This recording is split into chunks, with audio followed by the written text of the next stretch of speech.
오후 햇살이 창문 너머로 스며들던 평범한 일요일이었다. 나는 5살 진우를 장난감 방에 놀게 한 후 밀린 집안일을 시작했다. 설거지, 빨래 개기, 바닥 청소까지. 평소와 다름없는 일상이었다. 그런데 이상했다.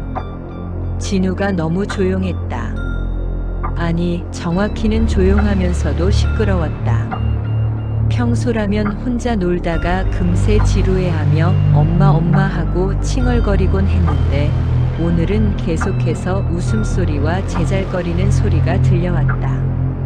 마치 누군가와 함께 놀고 있는 것처럼. 장난감이 재미있나 보다. 나는 그렇게 생각하며 계속 청소기를 돌렸다. 하지만 그 소리가 점점 이상하게 들렸다. 아, 그거 재미있겠다. 나도 해볼래. 이제 내 차례야. 혼자서 하는 말치고는 너무 자연스러웠다. 마치 정말로 누군가가 대답하고 있는 것처럼 대화의 간격이 완벽했다. 나는 청소기를 끄고 귀를 기울였다. 응, 좋아. 진우의 목소리 후에 잠시 조용해졌다가 다시 진우가 말했다.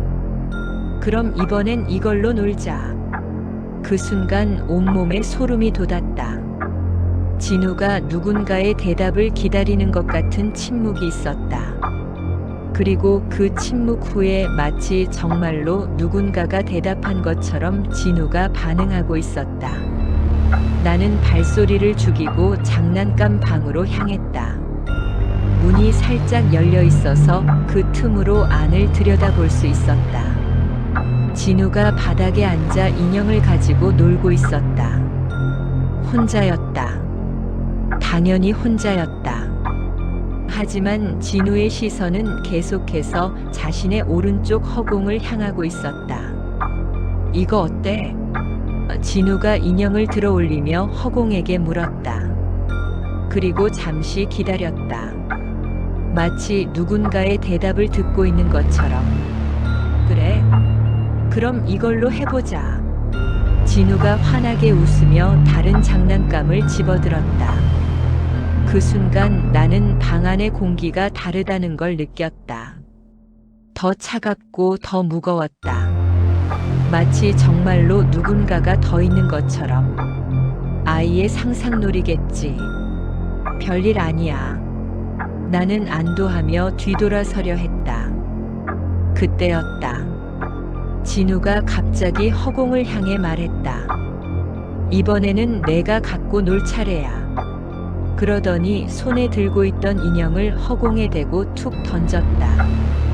인형은 허공에서 떨어져야 했다. 당연히 바닥으로 떨어져야 했다. 하지만 인형은 공중에서 잠시 멈춘 것처럼 보였다. 찰나의 순간이었지만 분명히 누군가 받아서 잠시 들고 있는 것 같았다. 그리고 나서야 바닥으로 떨어졌다. 나는 숨이 막혔다. 온몸이 얼어붙었다.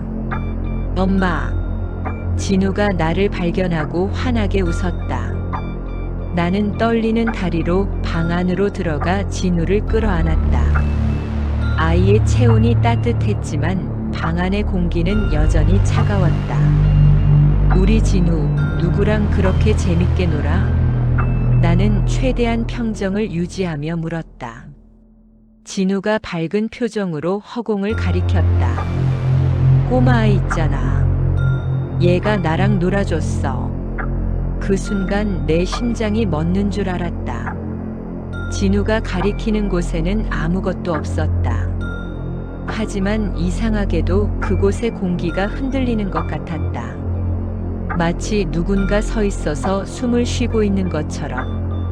나는 본능적으로 진우를 더 꽉 안았다. 무언가로부터 보호해야 한다는 모성 본능이 발동했다. 에이, 우리 진우랑 놀지 말고 밖으로 나가서 놀아. 나는 진우가 가리킨 그 허공을 향해 손을 휘저으며 말했다. 마치 파리를 쫓듯이. 그 순간이었다. 방 안의 온도가 급격히 떨어졌다. 숨이 보일 정도로. 진우가 갑자기 대성통곡을 터뜨렸다. 으앙, 으앙. 왜 그래? 왜 울어? 나는 당황해서 진우를 달랬다. 하지만 진우의 눈빛이 달랐다. 평소의 순수한 눈빛이 아니라 뭔가 서늘하고 어른스러운 표정이었다. 엄마가 때려서 얘가 울잖아. 진우의 목소리였지만 어조가 달랐다. 더 낮고 더 차가웠다. 그리고 진우가 나를 똑바로 쳐다보며 말했다. 이제 엄마 큰일 났다. 그 말과 함께 방 안의 모든 장난감이 일제히 바닥에 떨어졌다. 쿵, 쿵, 쿵.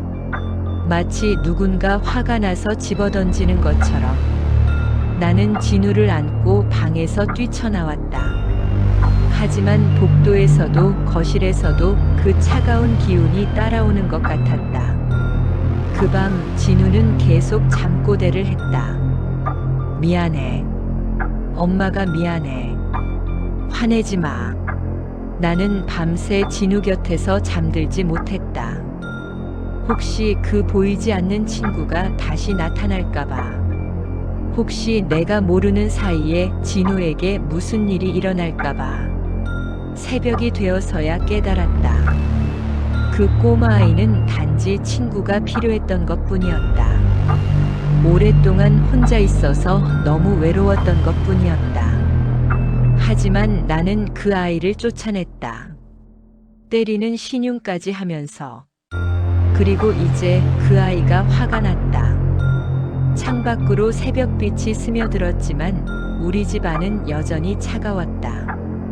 마치 누군가 서운해하며 구석에서 지켜보고 있는 것처럼. 후쿠오카의 밤은 예상보다 깊었다.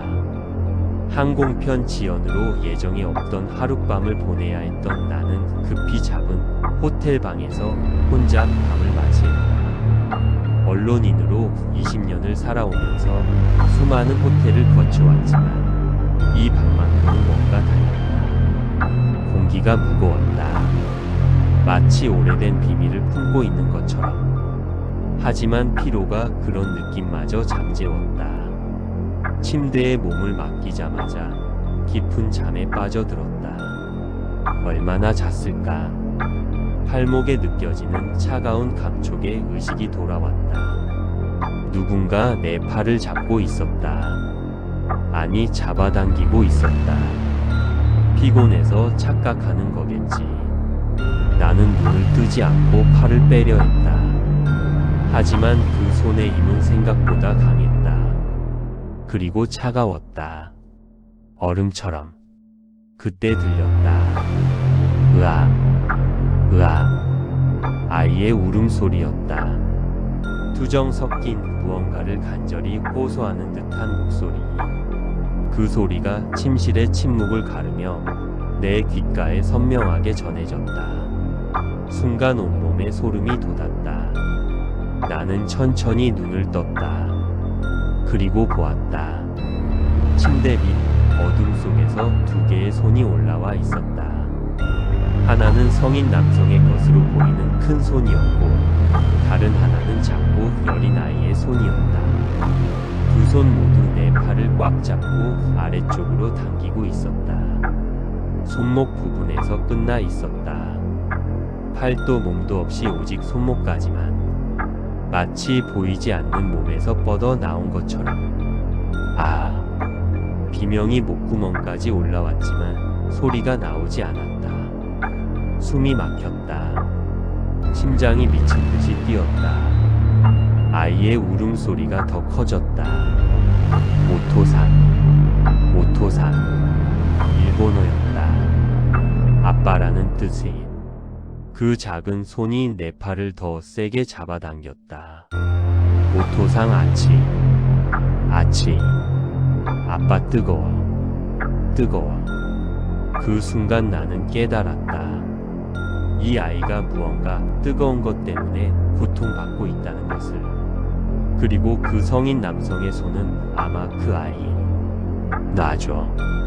나는 있는 힘을 다해 팔을 빼내며 침대에서 벌떡 일어났다. 벽의 모든 스위치를 눌러 불을 켰다. 방 안이 환하게 밝아졌다. 침대 밑을 들여다봤다. 아무것도 없었다. 먼지 몇 개와 호텔 슬리퍼만 있을 뿐이었다. 환각이었나? 하지만 팔목에는 선명한 손자국이 남아 있었다. 빨갛게 달아오른 5개의 손가락 자국이. 나는 침대에 다시 누웠다. 모든 불을 켜둔 채로. 하지만 잠이 오지 않았다. 혹시 또 그 손들이 나타날까 봐 침대 밑을 계속 주시했다. 새벽 3시쯤이었을까. 으악, 으악. 또 들렸다. 이번에는 더 선명하게. 오토상 아치. 타스케테. 타스케테. 아빠 뜨거워 도와줘, 도와줘. 그 절망적인 울음소리에 더 이상 참을 수 없었다. 나는 짐을 챙겨 로비로 내려갔다. 방을 바꿔주세요. 지금 당장.